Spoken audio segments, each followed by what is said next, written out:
चलिए अब समझते हैं कि लॉज ऑफ नेचर क्या है। हम बार बार बात करते हैं कि देर आर लॉज, नेचर के कुछ नियम हैं। नियम मतलब लॉज। जैसे कि मैन मेड लॉज है, हर कंट्री के अपने अपने लॉज है।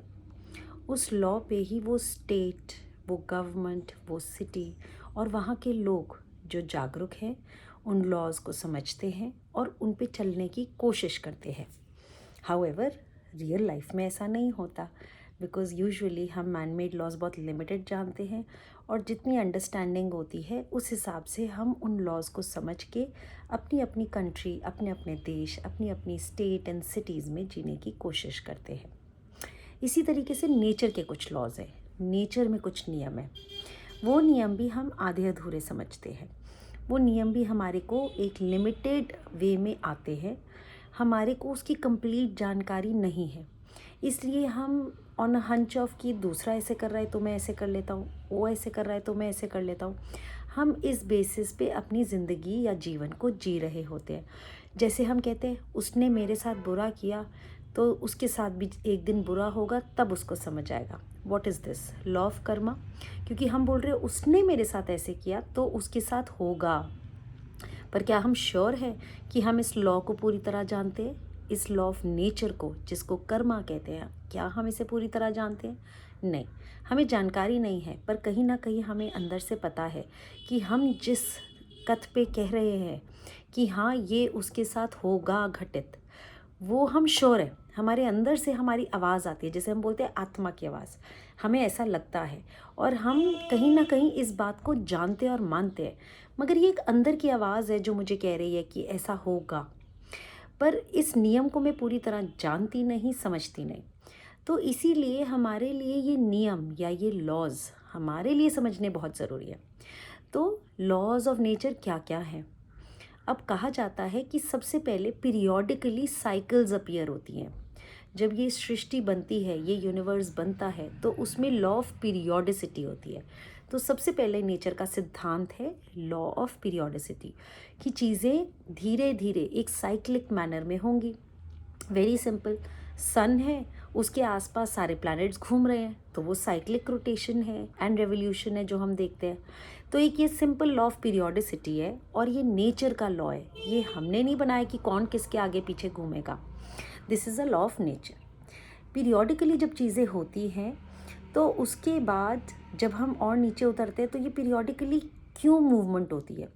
तो बहुत सारे लॉज ऑफ नेचर में से सबसे पहला लॉ जो लॉ ऑफ पीरियोडिसिटी है कि पीरियोडिकली जब चीज़ें होंगी तो वो इसलिए हो रही हैं क्योंकि हर चीज़ की एक ग्रोथ हो रही है। ये नेचर का दूसरा नियम है कि हर चीज़ की ग्रोथ हो रही है और इसको हम बोलते हैं लॉ ऑफ एवोल्यूशन। तो दूसरा नेचर का लॉ है लॉ ऑफ एवोल्यूशन। उसके बाद आता है तीसरा लॉ। तीसरा लॉ क्या कहता है? तीसरा लॉ ये कहता है कि जब लॉ ऑफ एवोल्यूशन चल रहा है तो इसमें हमारी जो मूवमेंट हो रही है वो किसी के साथ हम बंधे हुए हैं, जिसके साथ हम सबकी मूवमेंट हो रही है।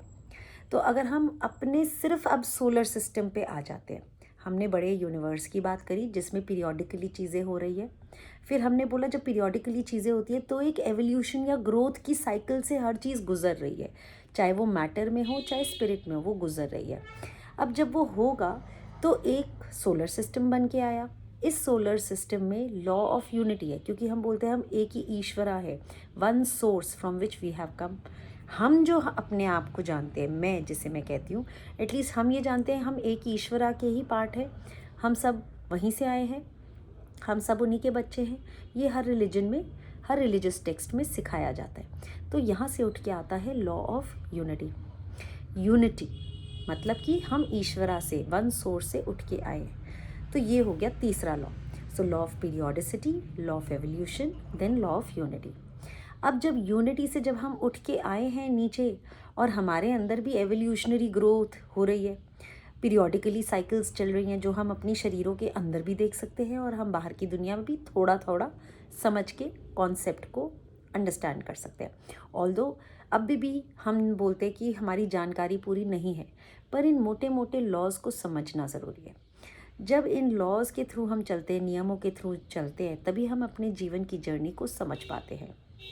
अब लॉ ऑफ यूनिटी से हम आए, जब हम आते हैं लोअर प्लेन्स पे, तो हमारी भी ग्रोथ एवोल्यूशन हो रही है, और इसमें कर्म और री इनकारनेशन की साइकिल्स होती है, क्योंकि हम कुछ एक्शंस करते हैं, उन एक्शंस के कॉन्सिक्वेंसेस होते हैं, वो रिजल्ट्स को भी हमें फेस करना पड़ता है, और इसीलिए हम बार बार जन्म लेते हैं।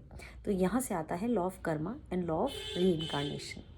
जब हम इन लॉज की बात करते हैं तो ये नीचे के थॉट लेवल के तल तक नहीं सीमित, ये एब्स्ट्रैक्ट आइडियाज़ हैं, ये कारण शरीर या कॉजल बॉडी या उस कॉजल एटमॉस्फेयर से, जिसे हम बोलते हैं कि एक एब्स्ट्रैक्ट एरिया है, जहाँ से ये सारे लॉज जो हैं हम एज पर्सनालिटीज़ अपना जीवन जीते जीते व्यतीत करते हैं, और हमारे साथ कुछ चीज़ें घटित होती है। तो हम कर्म और री इनकारनेशन की साइकिल से जाते हैं, क्योंकि जब हम री इनकारनेट करेंगे तो हमारी ही जो एंटिटी, जो जब हम जाएंगे और उस पॉइंट पे पहुँचेंगे, तभी तो री इनकारनेशन होगा। तो वो जो कारण शरीर है, जहाँ पे हमारा पूरा जमघट पड़ा हुआ है, बैंक बैलेंस पड़ा हुआ है, जहाँ से हमने री इनकारनेट करना है, उस एरिया को एब्स्ट्रैक्ट एरिया या एब्स्ट्रैक्ट वर्ल्ड बोला जाता है। एब्स्ट्रैक्ट जगत है वो, इसको हायर मेंटल प्लेन भी कहा जाता है थियोसॉफिकल टर्म्स में। तो इस हायर मेंटल प्लेन पे या कॉजल प्लेन पे कारणों का जो जगत है, जहाँ से कारण बनते हैं, कॉजेज क्रिएट होते हैं, कॉजल प्लेन, वहाँ से जो है हमारा रीइंकारनेशन होता है। तो हमारे को अब ये मेजर लॉज समझ आते हैं, जो कि 5 है: law of periodicity, law of evolution, law of unity, law of karma and law of reincarnation. इन 5 लॉज को समझने के बाद ही हम आगे की जर्नी को और डेप्थ में समझ सकते हैं। तो ये कुछ लॉज हैं जो हमारे लिए समझने ज़रूरी है, क्योंकि हम इनके बारे में जानते नहीं हैं, तो हम अपना जीवन ऐसे ही व्यतीत करते हैं जैसे हम मैन मेड लॉज को जानते नहीं हैं। तो जो हमारा मन आए हम करते हैं, बिना जाने कि हमारे साथ आगे क्या होगा। मैन मेड लॉज भी हम ऐसे ही जीते हैं। सिमिलरली हम नेचर के नियमों को नहीं जानते, इसीलिए हम अब ऐसे ही जीवन व्यतीत करते हैं जैसे हम जीना चाहते हैं, और इसीलिए हम गलतियाँ करते हैं, और हमें दुख, सफरिंग आती है। और कोई ना कोई लॉ जो अप्लाई हो रहा है हमारी लाइफ में नेचर के थ्रू, उसी के वजह से हम जब उन इफ़ेक्ट्स को भोगते हैं, जब परेशानियाँ आती हैं, जब उन चीज़ों के रिजल्टेंट्स क्रिएट होते हैं और हमारी ज़िंदगी में उतरते हैं, तो ही हम अपने जीवन को मॉडिफाई करने के लिए अपनी लाइफ में चेंजेस लाते हैं फॉर बेटर ग्रोथ।